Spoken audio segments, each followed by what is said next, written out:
What's going on, everybody? Can you hear me? Am I live? Should be. Let me double check. Let me see if I can hear myself. Yeah. All right. Sounds good. I like being able to hear myself. I look stupid with these headphones on, but it makes I feel like I can hear something. Okay. Welcome, everyone. Thanks for joining me. I know it's kind of middle of the day, at least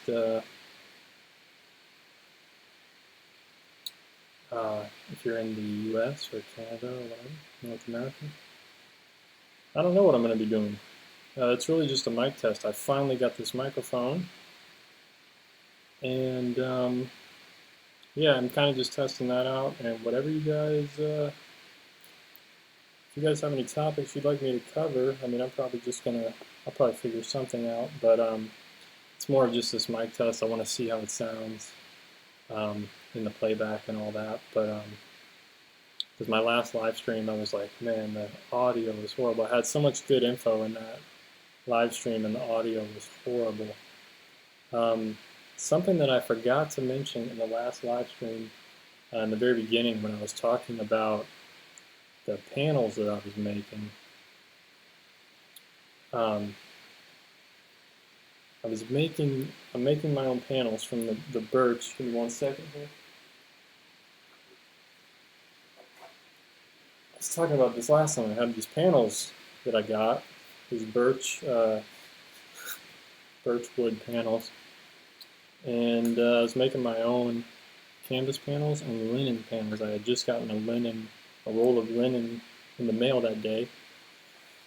Signed up, I made my own linen panel, and I painted on one of them, not yesterday, but the day before. I might show that painting later on, but I posted on my Patreon today. So if you're on my Patreon, you would see that, but most people aren't. So I may show that at the end of this live stream. But what was I talking about? Oh, before I ended up buying these birch panels, I bought MDF board, which is like some kind of hardboard. And I had the Gamblin oil ground, which is this can of they call it ground. It's kind of like gesso that goes on to the canvas, so it's this white gesso. But on most canvases, it's acrylic primed. Like if you get it from the store, it's an acrylic primed. It's a universal type of gesso that you can oil paint on or acrylic paint or whatever you want to do with it. Well, the one from Gamblin that I had was oil ground, oil primer. You can only do oil painting on it, and it's different than gesso. Well, so I was like, okay, I'm gonna use this little can of oil primer, oil ground, on these MDF boards. And so I looked at the process because I got this oil ground for Christmas. I looked at the process. It is a pain in the you know what, and wherever it hurts the most, that's where it's a pain. And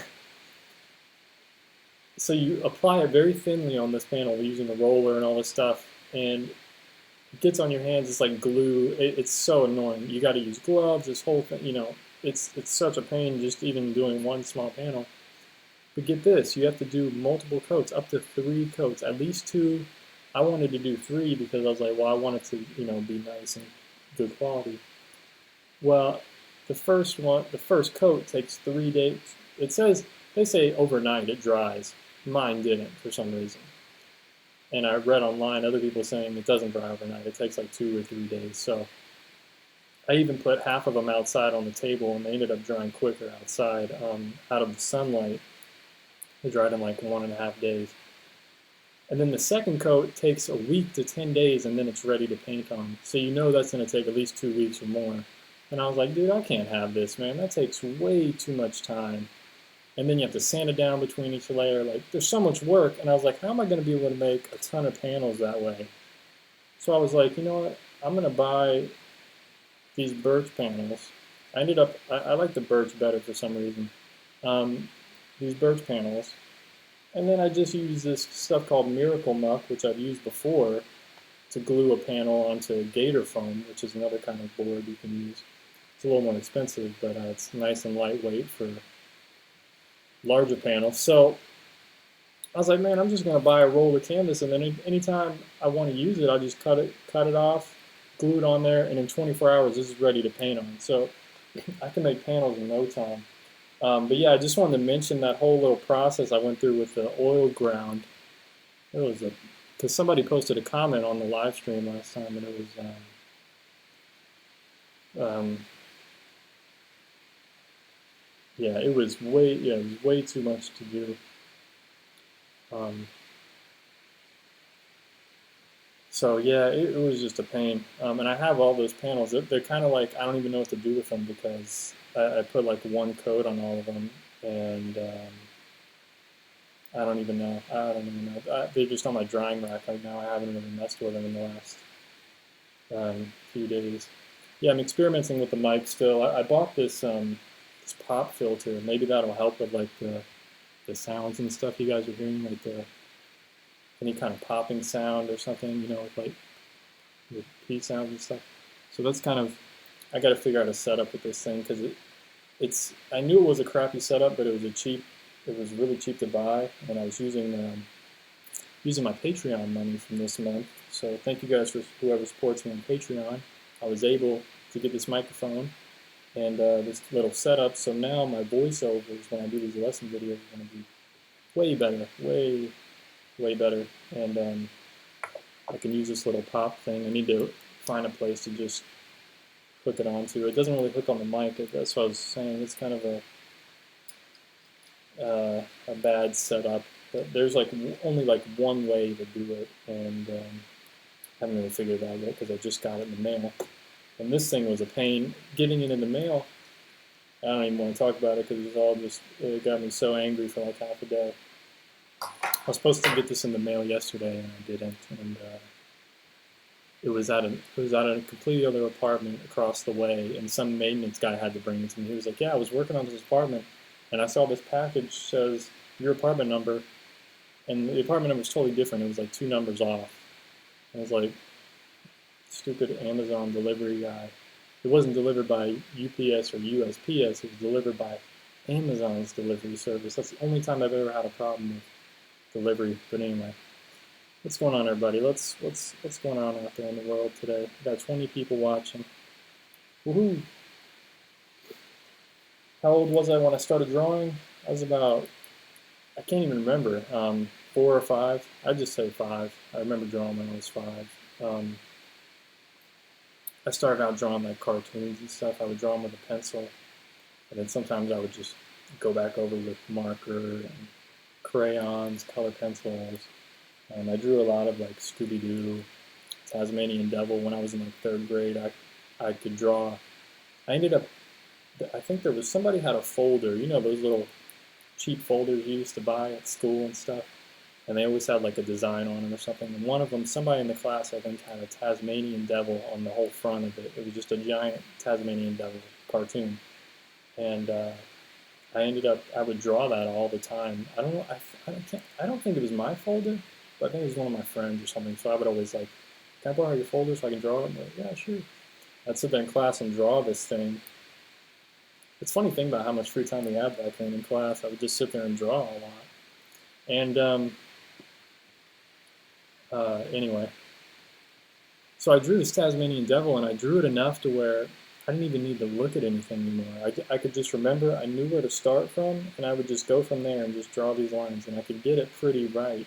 And I used to just give them away to my friends. I would say, "From Brandon to, whoever," and I would just pass it out, every day and stuff. But yeah, I started drawing on this when I was young, and I just drew cartoons and stuff like that. And then as I got older, I always got those books for like Christmas, like How to Draw Animals, and it would like start out with a circle and another little circle, and then you connect them, and then you figure out where the eyes go, and then you figure out the legs, stuff like that. And yeah, I had all kinds of like cartooning books, how to draw, cartoons, how to draw your own animations, and as I got older, I got like these drawing kits with all these different pencils. I never really understood it back then. I never liked reading. Imagine that. I won't say that. I mean, I did enjoy reading some things, but when I was younger, I was probably like 9 or 10 or something. I got this realistic pencil drawing kit, and I was like, I don't understand what all this stuff means. So I would just play around with all the different pencils and different eraser. Oh look, you can mold this eraser and make it any shape you want and do all this cool stuff. And yeah, so I would start, and it had came with a little book, and each one was like a progression. Like the first one was like drawing this egg, and it showed you how the steps of shading it, making it look realistic. And as the book went on, this little small booklet, it was like drawing a horse, and then drawing this old car, drawing a portrait. It got a lot harder, and I don't think I ever even did any of those lessons. I was really focused on drawing the egg and getting that correct, because I was like, well, I can handle the egg. That's easy. And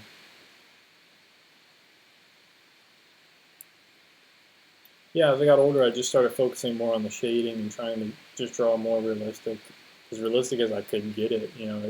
When I was a teenager, I never really got dark enough, and that was where like I didn't understand the pencils really, and I didn't really. I was always afraid to get really dark because I was like, man, it gets so dark, you're not gonna be able to erase it. It gets scary. So anyway, that's just me rambling on. What type of paint do you use for water painting? What do you mean? Like water? For watercolor? You use watercolor paints. I'm not sure what you mean. I mean, you can use any type of paint to paint water.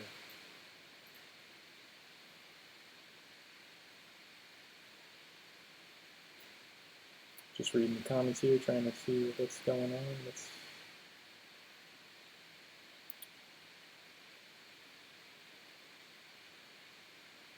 Good morning to the person that just woke up. 6:41 a.m. Where are you at? Are you over? I'm trying to think of where that would be.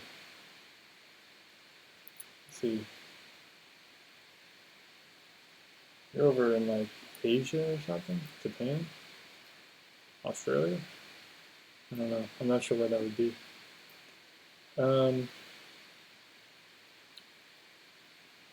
Oh, I missed one. Sorry. Hard.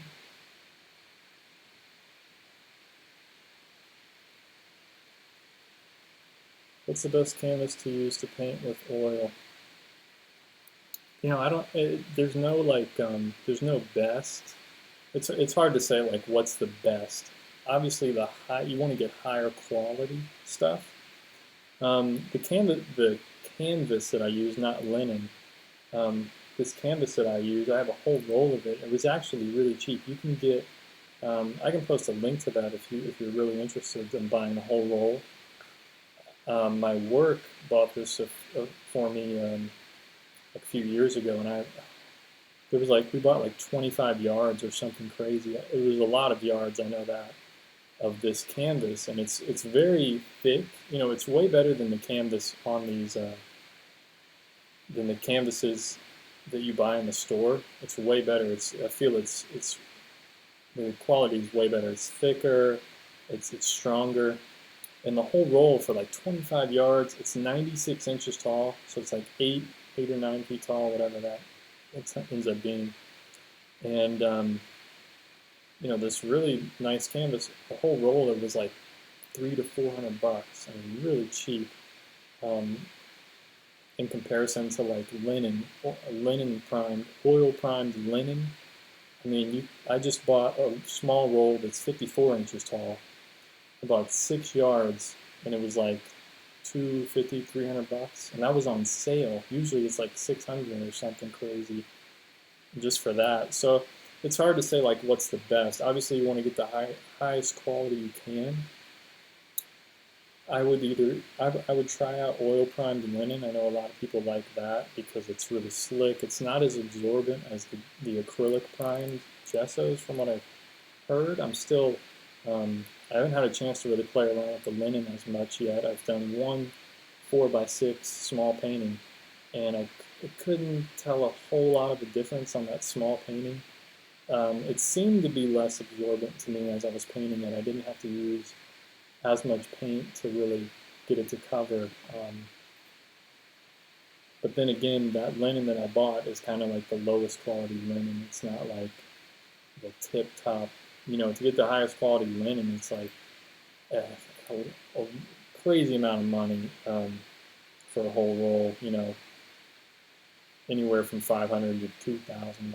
I mean, it gets pretty nuts. But that's more if you're like a professional. Like if I did this for a living and I really wanted high quality paintings, and like I was selling my paintings for like $2,000 every here and there every week, then yeah, I would go for a really high quality linen and really get that. But it's really about like what's your price bracket and like what you really like. You know, this cheap canvas, I say cheap as in it's cheap to buy. It's nice quality. It's really good quality to me, from what I've seen. And it's not super textured. I mean, there is some texture there, but it's not as, it doesn't seem as textured as like the ones you see in the store where the quality just doesn't seem as great. So yeah, it's, you know, it's all personal preference. Like, you know, to a poor person, like what's the best canvas to buy is like the one you can afford, the one you can afford to paint on sale. Hope that makes sense. I hope that was helpful.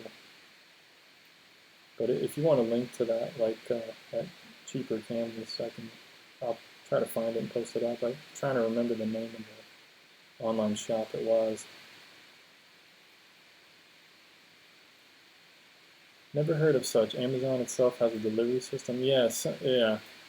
Don't even get me started on it. It sucks from what I've heard.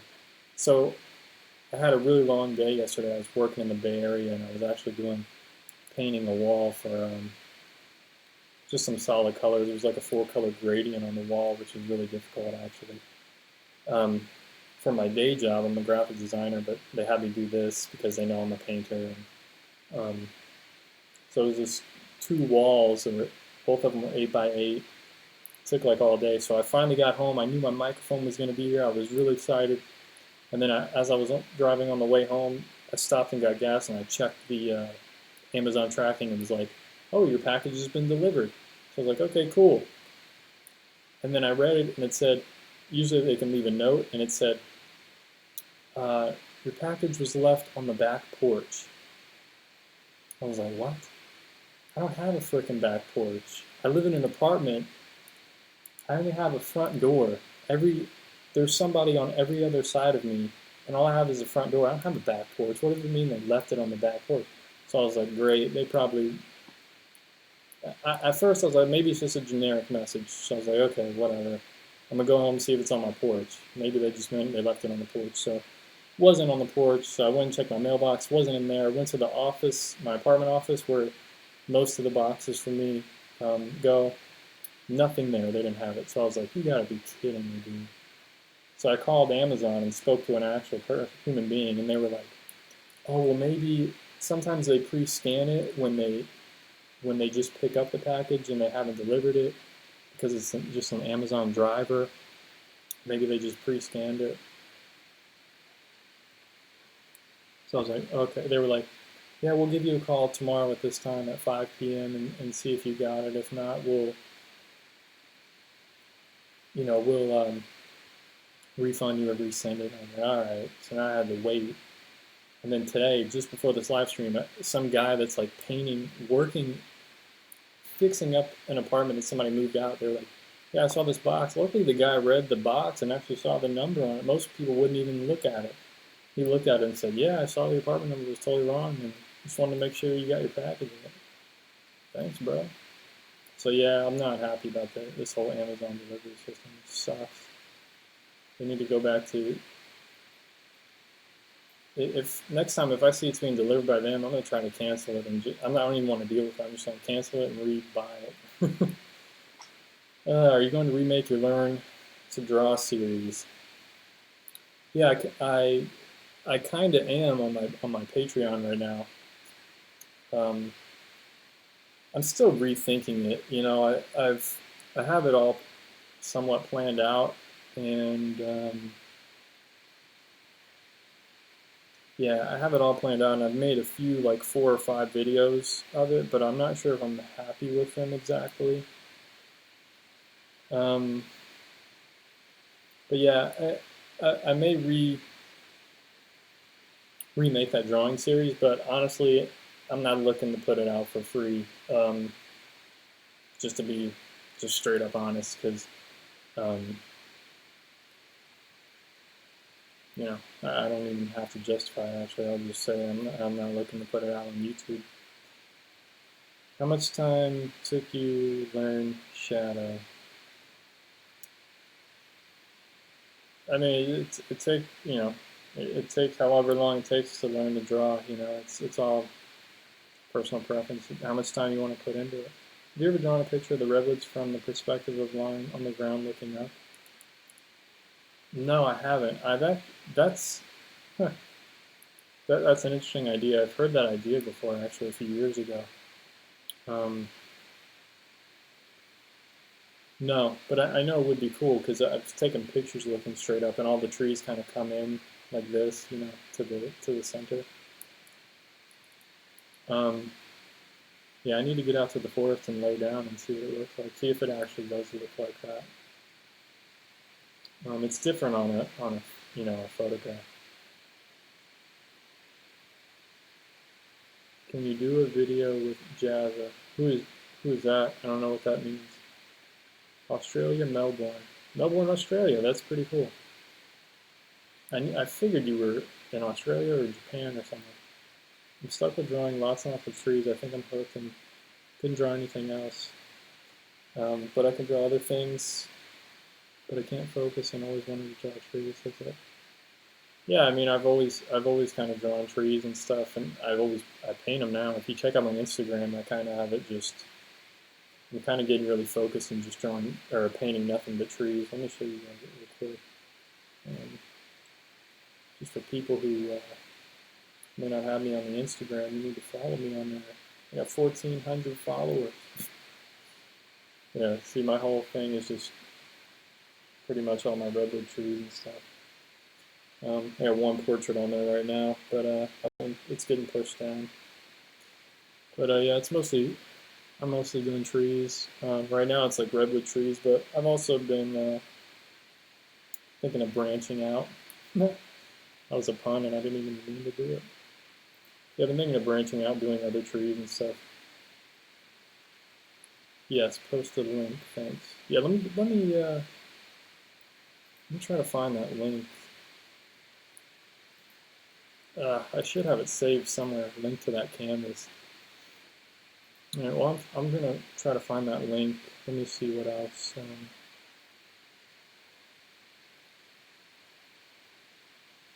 2,000 for linen, crazy. Yeah, you know, 2,000 maybe a little bit high from what I said. I mean, mostly it's like anywhere from like 800 to 1,500 I've seen. And there's no doubt it could go up to 2 grand, I think, if you get really high quality, like lead primed, oil primed linen. It gets pretty crazy. Did you get the gradient to work on the wall? You did. As best I could. You know, you can't really make it completely smooth. I wanted it to be pretty smooth, and it was tough. I had to just kind of, I was using a roller, and you know, I worked on it from like 8:40 to like 1:30 in the afternoon, like nonstop, basically. I didn't even take a lunch break or anything, and that was after driving 2 hours in the morning, 2.5 hours to get there, and then I drove 3 hours home because it was straight through traffic in the Bay Area.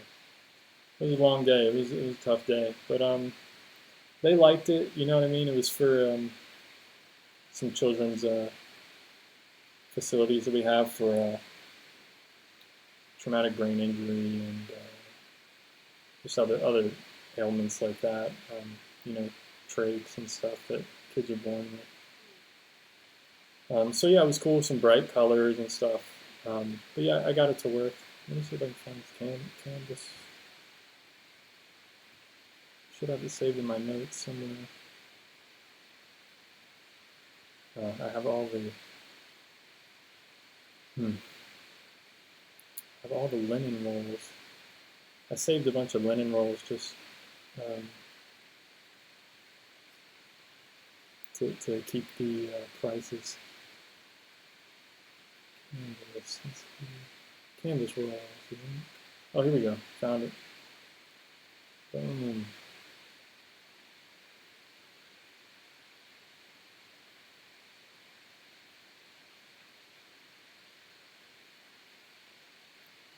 They have a lot of different options on this site, as far as like 7-ounce cotton, 10-ounce cotton, 12-ounce. So it depends on like how heavy you want to get. Probably 10-ounce, I think would be good. But really, I mean, if you're on a budget, you can do whatever you want. But here's, I'm gonna post this link in here in the YouTube chat. And a link to Canvas. Sorry about the noise in me typing, guys. The mic picks that up.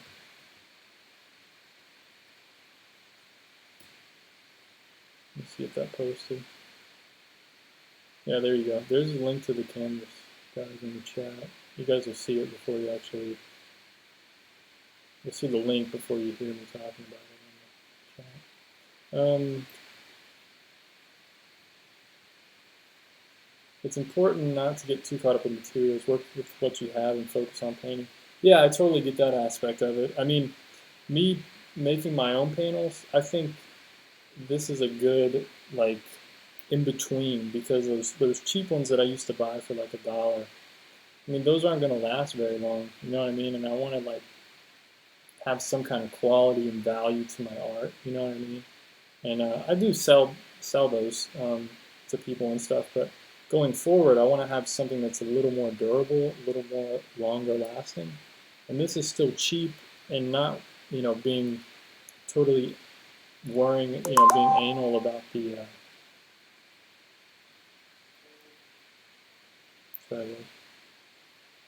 being anal about the materials. It's still good quality, cheap for me, long lasting, and you know, it works.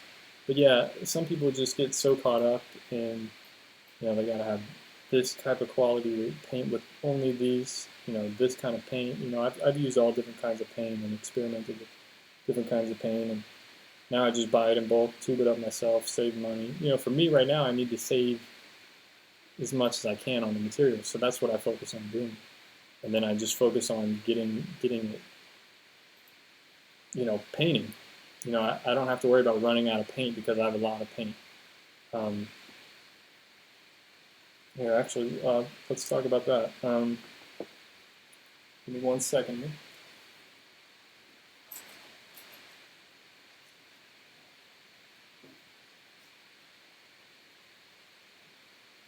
So here's most of the paint that I tube up myself. These are all pretty big tubes. Titanium white,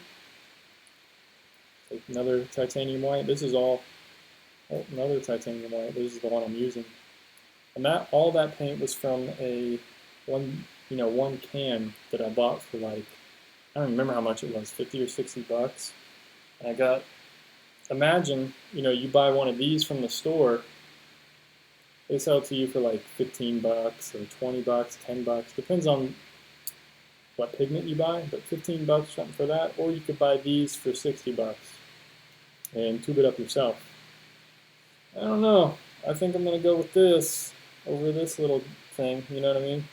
So now I got all this paint. I don't have to worry about running out anytime soon. Actually, I am.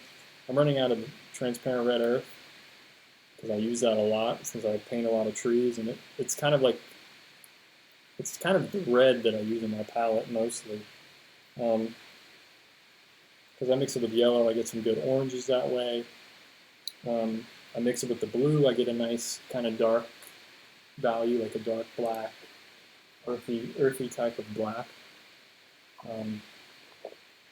So yeah, I mean, I don't know. Buying it in bulk, you spend more money up front, but in the long run, I think you save a lot more. At least a little bit, and then you just buy those empty paint tubes online. They're like 20 cents or 50 cents each, something like that. And just buy, I bought like 2 or 3 different sizes, because if you buy only the big ones, you're gonna have a little bit of paint left over and nowhere for it to go. And so if you buy the smaller tubes, you can just fill up a bunch of smaller tubes. And then what I do is I use those small tubes for plein air. I just bring up the small tubes out. I don't have to carry around the big tubes. So, yeah. Saving money on paint, little tip there if you guys. I'm starting drawing with your videos. Thanks for your work. Greetings from France. Thanks for joining in, and glad you're enjoying the videos, man. I hope they help out. You know, a lot of the drawing videos I have on the channel are a little old. I have some new ones from this year, so yeah, I hope you're enjoying those and hope they propel you forward into something, the universe of great drawing. But it's all just practice, and you know, there's so much out there on YouTube and on the internet now. Pretty much learn anything.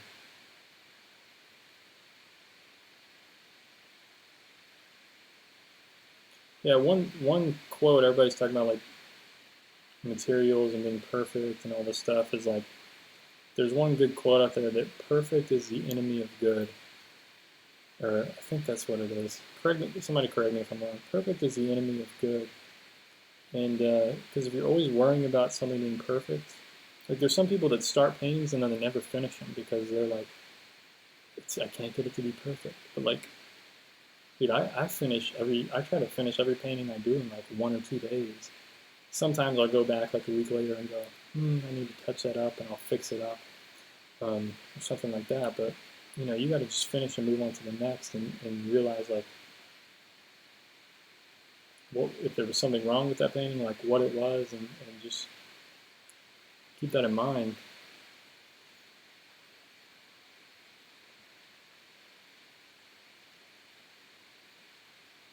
When I rediscovered Alan Lee's pencil drawings and I saw the trees he drew, I didn't draw or paint anything else for 2 weeks. Yeah, he has some really good drawings. I think I have some of his drawings in the I have like some Lord of the Rings concept art books. Yeah, some of his stuff is in there, and I'm just like, man, that's epic. That's kind of what inspired me as well to do trees, is like seeing those giant epic trees, you know, that they do in there, and I'm like, I live pretty close to some in real life, so I'm gonna paint the real ones, you know what I mean? But yeah, I'm into that stuff. He does some great drawings. I don't have the patience for that stuff for drawing. I'm good at painting, but usually my paintings look messy and dirty. How can I fix that? I paint small. Well, what do you mean messy and dirty? You know, them looking messy doesn't necessarily have to be a bad thing. You know, they can look more painterly. Dirty just means you're probably messing with the paint too much on the canvas, or you're not mixing your colors cleanly. When you're mixing your colors with the paintbrush, you should try to mix them with the palette knife, and then you dip into that mixture with your brush. That way, and then be sure to clean off your brushes.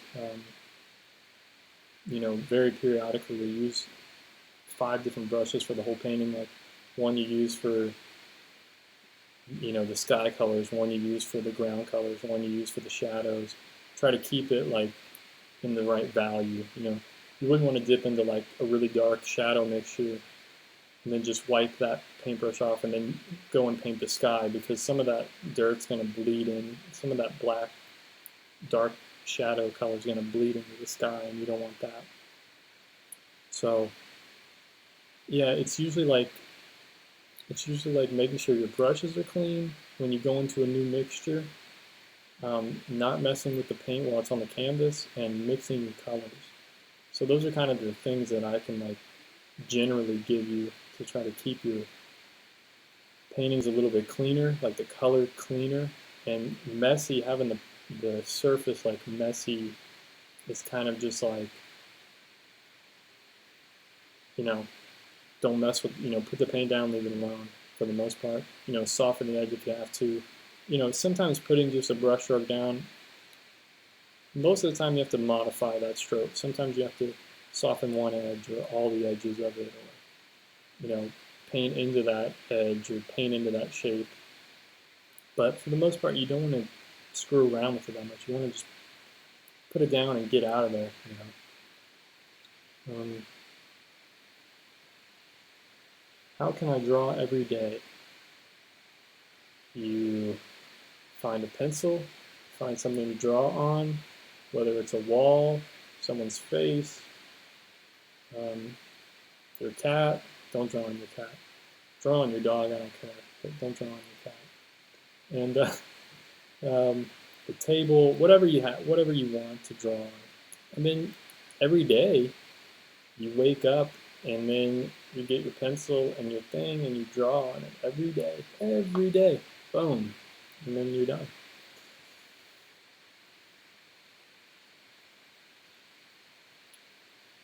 Great for underpainting. That's great for underpainting. Oh, maybe I missed some stuff here in the. Hi, I'm painting a portrait and I have the flesh colors okay, but it seems that it's too rosy and I don't want to put white. I'm afraid it will turn muddy. What do you recommend? Oh boy. So it's too rosy. So there's too much, you have like too much color. And you don't want to put white. Well, now, I don't know if you're painting acrylic or if you're painting oil. It kind of doesn't matter, but if you're painting still wet, I would try to like scrape that wet paint off, and then what you do is you mix the right color. So like looking at my face here, like my cheek and my forehead, there is some white in there. It's basically just a white of like a mixture of like white, transparent red earth, or some kind of yellow and red, with a little bit of blue in it. But it's very grayed down. It's not very strong, as you were saying. It's too rosy. So what you have to do is find the right mixture. So if you have too much red in it, it's too rosy. You probably need more like tans, like yellow. And I wouldn't just do like straight white in it, because then it's going to look way too yellow. So yeah, the important thing is not thinking about fixing or correcting what you've done, but more about what is the correct color that I actually need to put over that, to paint over it. You need the correct color. You don't need to fix what you already have done. You know what I mean? Like you could like try to just modify it a little bit, but really just try to find the right color mixture you need, and then use that. I hope that helped somewhat. If not, just post a response to that, and I'll respond to your response. Great for underpainting. I missed it. What's great for underpainting? How to prevent.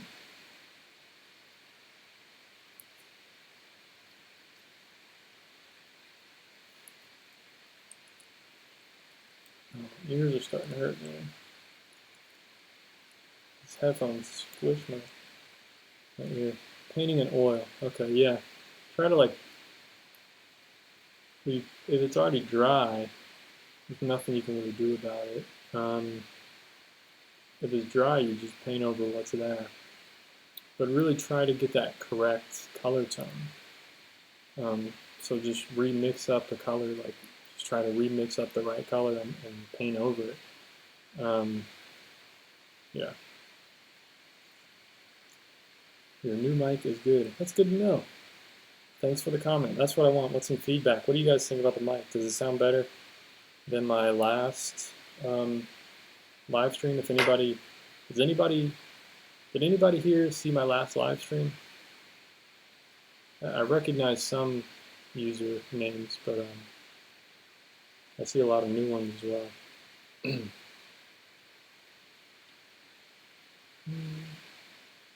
Oh, here we go. I missed a comment here, or a question. If you have never drawn and want to learn, what would be the first thing you want to start with? Basically, what I always recommend is figuring out the technical aspects. I kind of touched on this in my last live stream, but if you didn't see it, I'm going to mention it again here. Getting over the technical aspects, just figuring out how the pencils work and what kind of things you can achieve with the pencil, like how to hold it, different ways of holding it, different kinds of pressure to use. what each pencil does, how does the HB different from the 7B or the 6B? How does the 6B differ from the 8B? Figuring out all those different pencils and what they do, figuring out the erasers, figuring out how the eraser works with each pencil, how much can you actually erase, figuring out all this stuff, all the technical stuff, so that when you go to do a drawing, that technical stuff isn't in your way, it's not holding you back, it's not screwing with you, you know what I mean? So yeah, figuring out the technical aspects, and then working from there, working with value, edges, color, not color. Working with value, edges, lines, shapes, all that stuff. Basically figuring out the value scale, creating that value scale. If you go to my channel and you go to my playlist and you check out my Learn to Draw playlist, but really if you just go to my videos tab and go back a few weeks, I have videos of showing how to draw a value scale. It's a value scale exercise, and how to draw an egg, a white egg on a white sheet of paper with a light on it. I mean, those are basic things that you have to learn to create form. You have to, light and shadow creates form. That's why I look three-dimensional here in this world. I have shadow over here, I have light on this side. That creates form. The form of my nose, the form of my eye sockets, my mouth, all that stuff. And if you want to learn to draw, you have to learn how to create form. So that is good enough yet. I probably need a better webcam so I can actually, because right now I'm using my laptop, so all I can do is bend the laptop lid to really change where this thing is pointing. But if I had an actual webcam, I could move and get it close to the canvas and paint that way.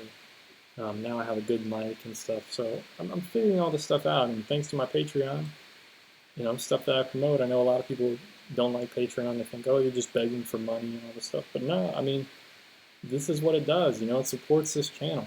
The money I make from this channel gets put back into my art. It's not like I'm sitting on an island in Hawaii doing nothing, just counting money, going, those suckers, you know what I mean?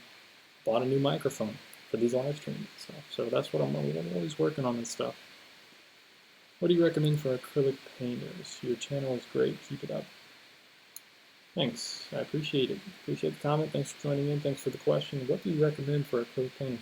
As far as what? What do you mean, like, recommend? It's all mostly the same as oil paintings. Acrylic and oil painting, it's like very similar. People think it's like so different. I mean, they're very similar. The only thing that's different is like you either paint with oils or you paint with acrylics. There's not much of a difference. You can add stuff to oil paint that makes it dry just as quickly as acrylic paint. And with acrylic paint, you can slow down the drawing time. But they are different. I know they're different, but they're both still just paint. And a lot of the materials you use are the same kind of brushes. You use water instead of paint thinner. Like, everything's the same. It's just some of the materials are just off a little bit. With acrylics, you don't paint on oil prime linen or anything like that. You paint on gessoed acrylic prime canvas, and I use that as well for my oil paintings. So good paints for the acrylics are the golden heavy body acrylics. I mean, those are some of the best acrylic paints that I know of.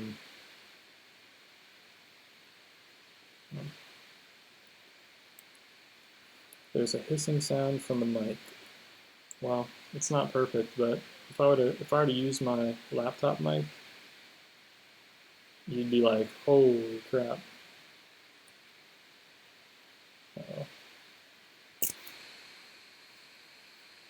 Yeah, if I were to use my laptop mic, it would be, just go check out my other live streams. I mean, you'll see there's a total difference. Oh, sorry guys, I accidentally clicked out of my live stream, my YouTube live stream thing. I went back on the browser. Hopefully I'm still live. Yeah guys, didn't miss anything. I'm just waiting for the page to load here. Oh wow, all the chat's still there. Sweet, I thought it was going to erase all the chat. Anyway, hissing sound from the mic. Yeah, I mean, it's not perfect, you know. Have you ever used charcoal to learn to do shadow? Yeah, I've used charcoal quite a bit. Um,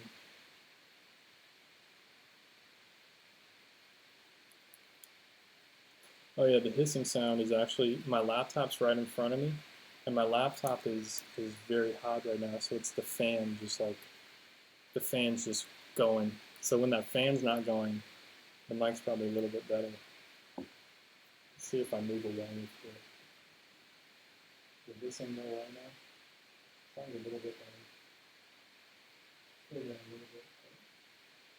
Yeah, it's just my laptop, guys. I apologize, but anyway, um, that's what this live stream's all about, just testing it out, trying to figure out things. Yeah, I've used charcoal a little bit. I like it. I like charcoal because you're able to get much darker than graphite. I think honestly, I think graphite can be a lot, I won't say a lot. Graphite can be more difficult than charcoal, honestly. Charcoal's a lot messier, but if you use charcoal pencils, if you use charcoal pencils, it can be less messy and you can get more detail and stuff. But I like using the charcoal stick, the actual stick of charcoal, because you can just do a lot of things with it that you can't with charcoal pencils. What was I saying though? Just ramble on and I always forget. Yeah, I think charcoal can be easier than graphite because charcoal can get much darker than graphite. So with graphite, you have a more limited value range. So let's say like for graphite, your value range is like from here to here. So this is as dark you can get, but with charcoal, it's like from here to here. You can get much darker. So it makes it easier to see the values, the change in the values. I noticed that when I started drawing with like a few months ago, I was doing charcoal. When I was doing and I have some charcoal videos on my YouTube here that I did a few weeks ago, like time lapses and stuff. I was doing a lot of charcoal drawings, and then I went to graphite, and I was like, wow, graphite is so much more difficult. I never realized it until I started using charcoal more often, more regularly. I was like, man, it took me a few drawings to get good at charcoal again, or at graphite again, excuse me, because, and I think maybe that's why some folks might have a problem with like graphite and drawing, because like the values are kind of limited. Like graphite ends up being much shinier, so you get this reflected, when you have light on the paper a certain way, it doesn't look super dark. And then when you do charcoal, it's like really dark, it's like almost black. But with graphite, yeah, graphite's a little. Do you have any tips or hacks to tell us? Not really, because this whole live stream has been nothing but tips, I feel. I mean, have I been giving tips? I don't know. Trying. Been trying to give out tips, but I mean, what kind of tips do you want? I mean, I can't just, there's so many tips in my head to give, I can't just, you want tips on painting, you want tips on drawing, you want tips on building a boat, you want tips on building a house, and what do you want tips on?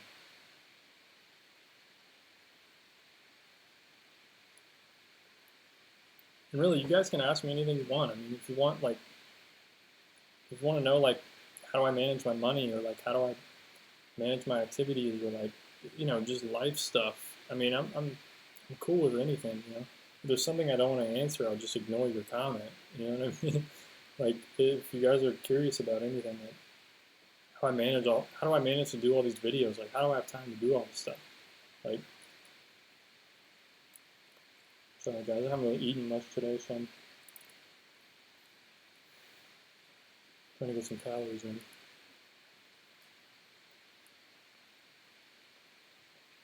But like hacks, I don't really know. Like, there's no easy path to learn art. You know what I mean? It's more of like, it's one of those things where like you're not gonna wake up overnight and just be good. But I will say that it's partly in your mind. It's partly having the way to get good at art. I'm going to make some videos about this stuff too. There's so many topics I need to make videos on, and it's all very important stuff. And most people like don't even watch them because they want that like get rich quick scheme. They want that get good at art quick. Oh, I want to just get good at drawing now. Well, if everybody could just get good at drawing now, then everybody would be good at drawing. You know what I mean? Like it takes time, it takes effort, but more importantly, you got to have an understanding of a lot of things, and that's the thing that is hard for a lot of people because they don't want to have, they don't want to learn, they don't want to learn, they don't want to take the time to have that understanding. And that's why there's only a few great, really great, well, I wouldn't say a few. There's with the internet, there's so many great artists out there now, but you know what I'm saying? Like there's a few that are at the top, and it's because they have full understanding of everything that they need to know to be good. So you gotta have an understanding. You gotta have an understanding of like how light reacts, how shadows work, and how reflected light works, how form works, how the materials work. You gotta have like a really great understanding to be able to render things realistically. So that makes sense.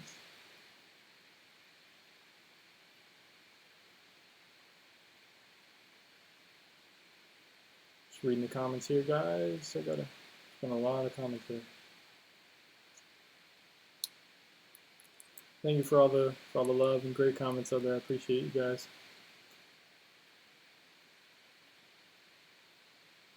I've seen other painters use pencil or charcoal to draw on canvas, then use a sealer then, after it's dry, then paint over it. Is this proper? I've never seen that actually. I don't really, unless you're drawing something like super detailed, I don't even see the need for it, honestly. What, the way I think about it is like,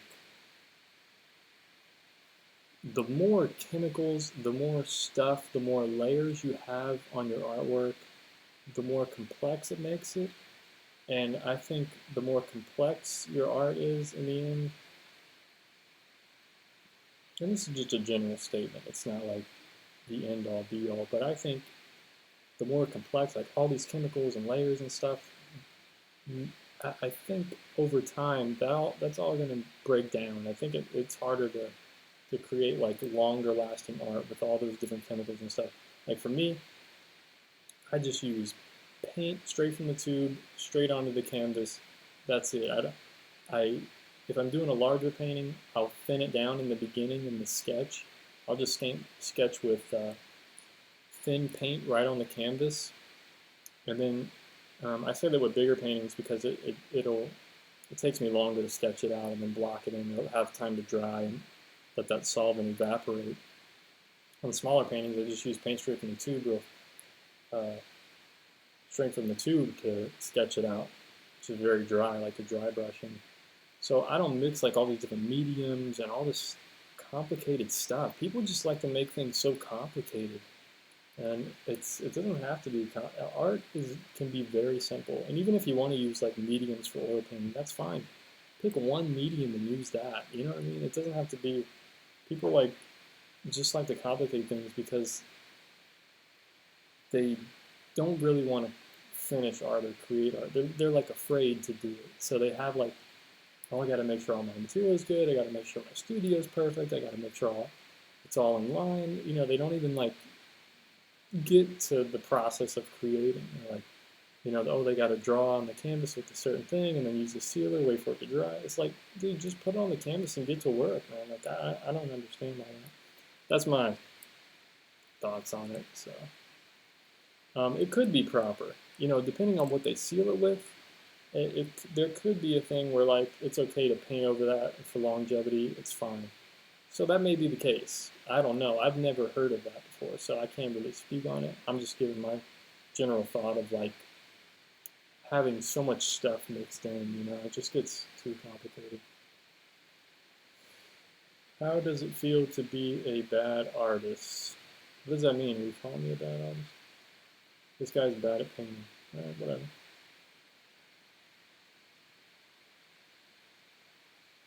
My portrait gestures are disgusting. Ugh. Hey, that's your opinion, bro. That's cool. I'm not really into doing the portrait gestures, but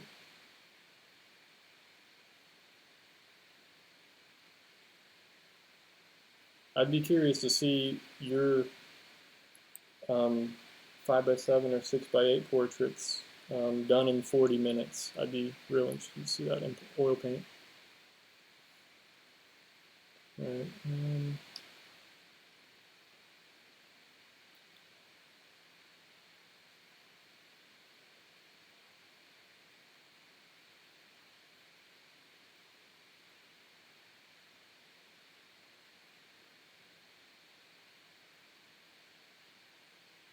How do you calculate how much to sell a painting for? Yeah, that's difficult, man. That would be a whole video. I don't even know, honestly. It's like there's so many different variables, like where you live, what the market is like, how big your painting is, how much time you put into it. You could either price it by size, you could price it by time you put into it. It all just depends, Would you recommend to a person that never really draw to buy cheaper things and test? Oh, let me start that over. Would you recommend to a person?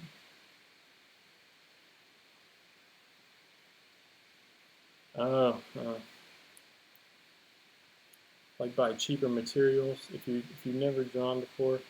Yeah, I mean just get what you can afford. You got to start somewhere. So just get what you can afford and figure those materials out. Do you think that drawing is the best place to start at improving artistic ability? Yeah, I mean, I think a lot of it starts with the drawing. Yeah, I mean, you got to have drawing to be painting. To be a painter, you got to be able to draw. You don't have to draw like really well, but you got to have some kind of ability to kind of place things or have like proportions correct and stuff like that. Yeah, drawing is definitely. Yeah, in art, I like how you say this guy is bad at painting, and then you say his landscapes are not bad. So my landscapes aren't bad, but I'm bad at painting. Okay. Ugh. I know, bro. You're just trolling. It's no big deal. That's why I didn't really care what you said earlier.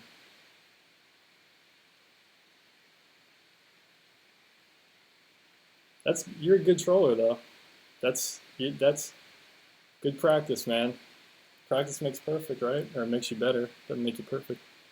Yeah, I've seen your screen name before too. That's why I was like, sounds familiar. I know this. I know this dude. You spiced up the chat a little bit though. I appreciate it.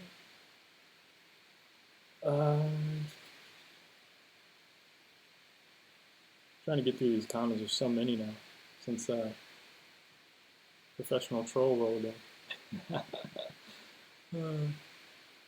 Hey man, the portrait gestures, those things were rough, a lot of people didn't like them. The survey I did a few months ago, like I did like a survey on YouTube saying like what videos did you like the best and what were your worst? What did you like the least? And I got so many people hated those portrait gestures, and I was like, man, people don't really understand what I'm trying to do with these. It's a gesture. It's like it's supposed to be loose. They look like people, I think. You know what I mean? So I don't know. I don't get it. I even put that I was using 3 colors. Here's a time limit. 35 minutes, 40 minutes, 45 minutes.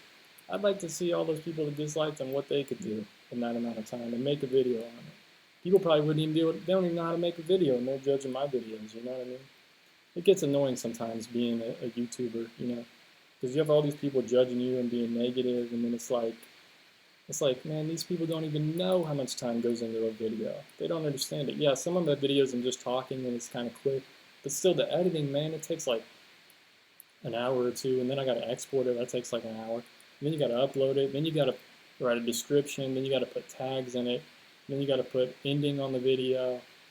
You got to create a thumbnail. You know, I do all that graphic design. I do all that stuff myself, man. It takes a lot of time. And that's just the small videos. So yeah, it gets rough when somebody's like, oh, your videos suck, or this sucks. And it's like, you know, man, I put all this time into it, and no, you know, I put it out for free on YouTube. You know, yeah, I'm making a little bit of dough every month, not much. But that ain't, nobody, you guys aren't paying it. Nobody's paying for it to watch it on YouTube. That's advertising. Anyway, rant over. Let's go.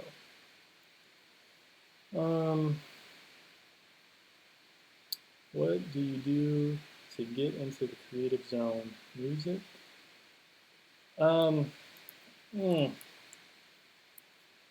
Creative zone. It's tough, you know. It's kind of like, some days I'm like, you can't even worry about if you're in the creative zone or not. You have to just paint anyway. Like, for me, I kind of have to have enough free time, like, to set up, do a painting, and you know, I kind of have to be like free for the day or something, or free for the evening to really focus on it. But yeah, like, get in the creative zone. Sometimes, you know, I listen to all kinds of different things when I paint and stuff. Sometimes I listen to nothing. Sometimes I listen to podcasts. Like on YouTube, I watch Joe Rogan's podcast a lot. The good ones, anyway. He hasn't had a lot of good ones lately, but yeah, stuff like that. You know, sometimes I'll listen to music. It all just depends. Sometimes I'll listen to classical music. It all just it's it comes in waves, you know, like that motivation, the creative stuff. It comes in waves, but I try to like, you know, I've read books like Being a Professional Artist and stuff like that, and it's like you can't worry about. You got to treat it as a job. Like, you wake up, that's what you do every day, you know. And I'm not able to do that yet, but that's kind of like how the mindset of like. That's how the mindset has to be, you know what I mean? And I kind of treat that for my overall painting business, like including YouTube, my Patreon, all that, the videos. You know, I try to keep my painting stuff separate from all that. You know, I don't paint on camera as much anymore because it kind of just, it's more freeing to me to do that. Like, I can just paint and not worry about having to film it and edit it and all that stuff. But I do that for my Patreon. I'll paint on camera and stuff, but for the most part, I try to keep my painting on camera like separate. I know it sounds weird, but I try to keep all this stuff, like, I wake up and I try to like plan out videos. I plan out all these topics. I plan out, okay, I'm going to do a live stream here. What's it going to be about? What am I going to talk about in the beginning? Stuff like that. So yeah, it's still got all these. Still getting through all these trolling comments. That was funny, man. You almost got me going for a minute, but I was like, I'm gonna keep my cool. Yeah, I like listening to classical music when I draw. Yeah, classical music is great, man. I love classical music. One of my favorite things to listen to is a pianist. I don't even know how to say his name, so I'm gonna totally butcher it, but it's Einaudi Ludovico, or Ludovico. One of my favorite pianists to listen to. Really great music. It's Einaudi, and then Ludovico, or something like that. Einaudi Ludovico. Yeah, he has some great piano music.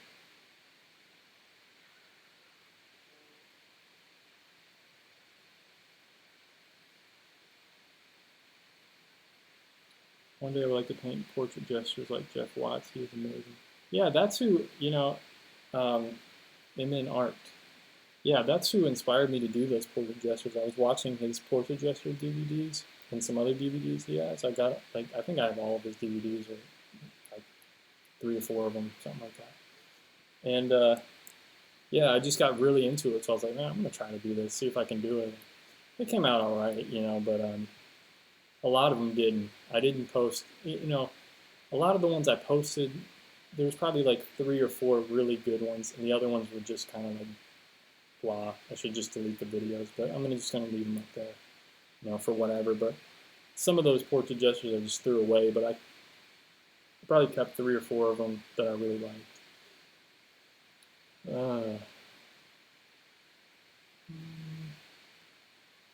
Yeah, I like Jeff Watts. He's a great artist. What if your society doesn't appreciate art and don't understand it? What do you do? Wow, that's an intense question, bro. Or sis, if you're a chick. But not. I just say bro as a general thing. Wow, if your society doesn't appreciate art. I know there's places like that in the world. I know what you're saying, but that's hard for me to wrap my head around living in the U.S. We're so kind of like babied out here. I talked about this in my last live stream. Like, man, we have water that comes out of the freaking faucet. You turn it and water comes out. You know what I mean?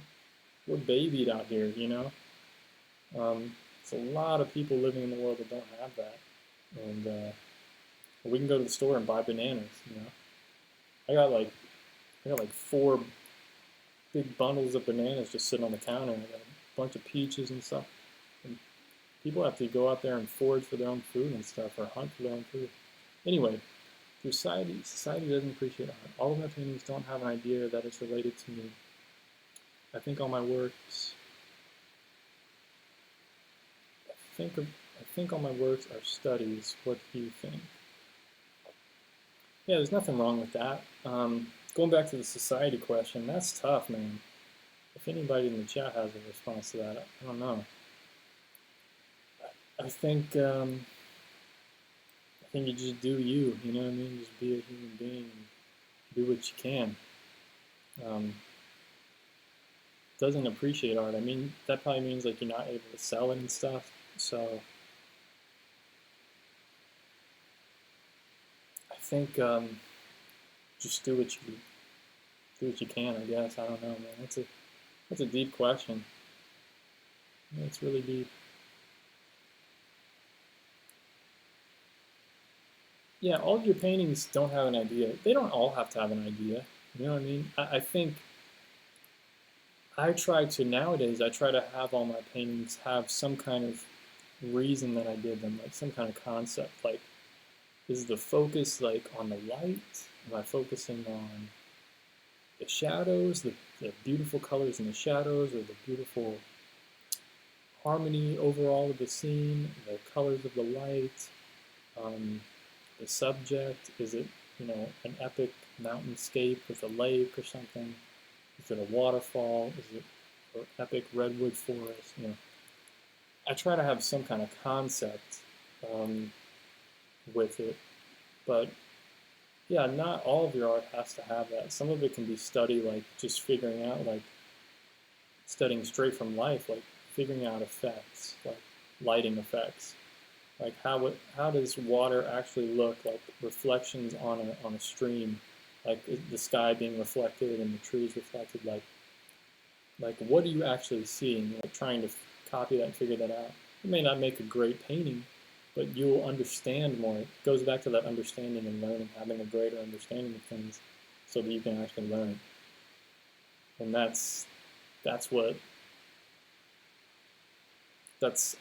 think that's how you get good. I don't know. I'm still working on it. You know what I mean? But for me, that's where it's gotten me to this point. It's like trying to always understand things more.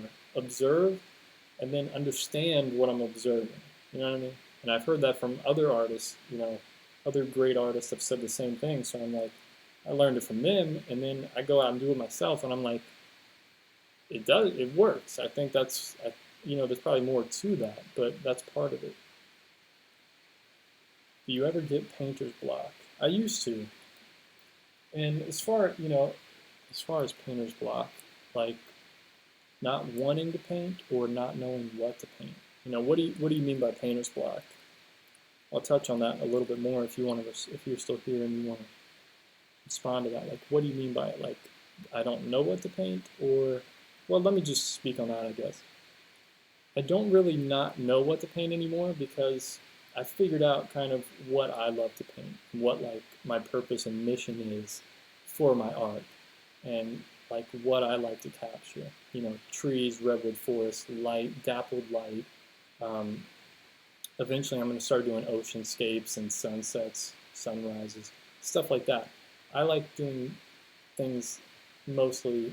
Mostly, that's going to be the bulk of my work. I'll probably dabble in other little things, do some portraits here and there. I've done paintings of my cat, paintings of some dogs that I know and stuff, portraits. But for the bulk of my work, I like doing redwood forest, dappled light, trying to capture that. The light and shadow, trying to capture that. That's my thing. The effect of that light on those trees and trying to capture the beauty of being in the forest and that feeling. So for me, I always know what I want to paint. And if I need a break from that stuff, then I'll start going into oceanscapes or sunsets, like I was saying, the other stuff that I have interest in.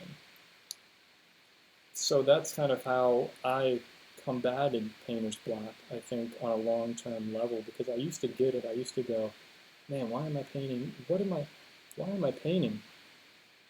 I didn't have a reason for why I was painting, and that's dangerous. That can be dangerous, because then you go, man, I have all this painting, I'm spending all this money every month on materials and supplies, and I don't even know, I'm not selling much work, and I don't even know why I'm painting. And I don't know what I love to paint. I don't know why I'm painting. Like, what's your mission? Like, what's your purpose? And your purpose doesn't even have to be about your art. It's about you. I'll make videos about that in the future because it gets pretty deep. But I hope that made sense. Now, does paintings happen after I dream about a painting I want to do? That's pretty cool. I just had a crazy dream last night. I don't even want to say it. Never mind. It was crazy. Because I was really angry yesterday. So I had a crazy dream of like I was in a shootout and stuff, shooting a pistol and stuff, and it was crazy. It was pretty wild. I was in a mall. That sounds bad. I wasn't shooting. There was like a shootout between me and one other person, and I was kind of like, we were kind of like chasing each other and stuff, and we were just like shooting. There wasn't a whole bunch of people in the mall or anything. I just happened to be in a mall setting that something that looked like a mall, and like we were just like having the shootout and stuff. It was really bizarre. I don't really remember most of the dream, but I remember those two elements, and I ended up looking them up on the Dream Moods app that I have, and it's always pretty damn accurate, crazily, and it was just talked about a gun being a symbol of like anger and stuff, and having letting your anger get out of control. And I was really pissed off yesterday about so I think that's where it was stemming from, and I forgot what being in a mall means, but it's something like that. But anyway, hopefully no one thinks differently about that crazy dream I had. I've had a lot of other different dreams that are very peaceful, but that one stood out to me last night. It's pretty nuts. So I don't think I would do paintings off of my dreams. So your dreams must be better than mine right now. That's a cool concept. That's a cool idea. I noticed in your pencil drawing videos that you hold the pencil pretty far back from the point. Is that a preference or something everyone should strive to do? I mean, it's a preference. It's a way to. It's a preference, but also it's a way to stay loose. When you choke up on the pencil and hold it by the point, that's for more detailed work. It's harder to be more like gestural and be loose with it, because you're just moving like this. You know what I mean? You're barely moving your wrist. It's more of just your hand. But when you're holding it back, if I had a pencil, I can't believe I don't have a. I put all my pencils away and stuff. I have everything organized and put away, but I'll use this thing. It's my keychain, but it's also a small little weapon that if I go to check the mail and somebody wants to, do something like a battle, but sorry, these keys are kind of loud. So I hold it back here, and I can be more loose like this, when I'm drawing. Move kind of my whole arm. You know what I mean? But if I'm holding it up here, you're not going to want to move your whole arm. You're just moving like this. So that's for like, when you write your name, you're drawing like something in the eye real small, things like that. You know what I mean? So like I always hold it back here just to try to stay loose, and it just feels more natural to me now that I've done that more often. Hope that helped you. If you're at a class, man, I'm getting a lot of comments today. You guys are a lot of questions. Thanks for asking all these, man. It keeps me going. I hope I'm helping you guys. That was my main goal with creating my YouTube channel. Let me just say that real quickly. Is back in the very beginning is I wanted to help people. That's where it all stems from. You know what I mean? So I'm glad you guys have questions. If you had a class, what would be the first thing to teach your students? How would you evaluate them? Wow, that's a good question. Holy crap. I need some brain food for that one. I don't even know. First thing I would teach them.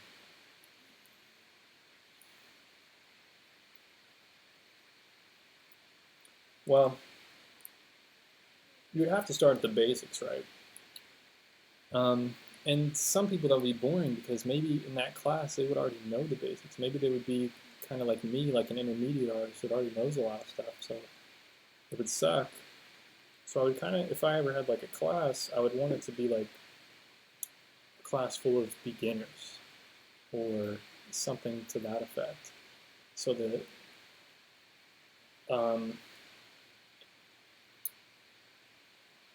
you know what I mean? So I would teach them the basics of it would have to be drawing, like, because you got to learn value. Like, you can't start a painting with color and stuff before learning value and drawing, line, shape, all that stuff I was talking about earlier, like with drawing, like learning the technical aspects of your materials, because if you don't know you don't know how your materials are going to work, then you can't use your materials.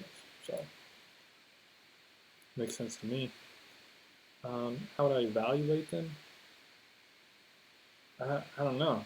I mean, that's, I'd have them draw that value scale exercise where you go from white to black without blending it and using those different pencils and see how well they could do that. And then by seeing those, I think I could kind of help them say, like, okay, if you're going to draw this again, try like using less pressure, or try doing this or holding the pencil this way, all that stuff, like tweaking it. But I don't know how I would actually evaluate them, like overall as a person. It'd have to be after a while. Do you listen to music? Do you mean ever? Or I listen to music. I listen to a lot of different stuff. Well, not a lot of different stuff. I mostly listen to. It's weird nowadays. I used to listen to a lot of like heavy metal, and now I haven't been listening to that as much. There's one album coming out at the end of July from a band named Winter Sun that I'm looking forward to. They're a Finnish band from Finland, obviously, if they're Finnish. And I listened to a chick named Aurora. I love her album. I think it's called All My Demons Greeting Me as a Friend.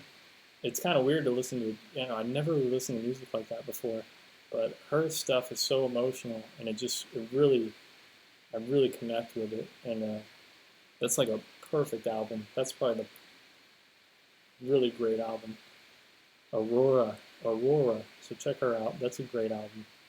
I listen to a lot of heavy metal. Yesterday I listened to the other thing. I kind of go to extremes. So like I'll listen to classical music, and I really like a lot of classical music and piano. And then on the whole other spectrum, I'll listen to like the heaviest metal out there, like really not like Metallica. That's like hard rock to me. That's not heavy metal. You know what I mean? I go to the extreme of heavy metal. And then I listen to I used to listen to I go to hip hop, like hardcore hip hop, gangster rap. I was listening to Tupac yesterday. He has a lot of good songs, but I have like all of his albums. so I'm kind of a weird dude. Like when I was younger, I listened to gangster rap and all that stuff, and then I moved to heavy metal, started playing guitar, electric guitar. I have a electric drum set. I haven't played it in a few years, but so that's kind of other stuff I'm into. And then classical music. I love classical music and piano and just relaxing stuff like that too. So I'm a weird creature, I'm a weird dude. What art books or books would you recommend to read? Oh, dude. There's so many. It's weird not hearing myself, but these headphones just hurt so badly. I gotta end this stream pretty shortly here, guys. I've been on for an hour and 26 minutes, or an hour and 20 minutes. So I'm gonna end this pretty soon, and I gotta get ready. My girlfriend and I are going to some little baseball game tonight for her. It's like a socializing event for her work, and you can tell how much I love socializing. I can't wait. It should be fun, I guess. But it's 107 degrees here today, so yeah, I don't know that I'm really looking forward to. Oh wow, it's not that hot here today. This can't be right.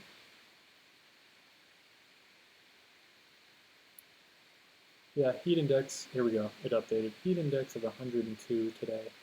The high is 106. Great, and I'm going to a baseball game in the evening, starting at like 7 o'clock. It's going to be so hot. Anyway, what art books or books would you recommend to read? God, so many. I have, if you check my channel, I have a thing on like painting books, my top, like go to my channel and then search like, or just go to YouTube and type in Schaefer art and then like painting books or art books, something with books in the title, like favorite art books. And I have a little list on there. I have like 2 or 3 videos, I think, of like painting books that I really enjoy. But I have a whole shelf full that I can't walk over there and get them right now. I'm just.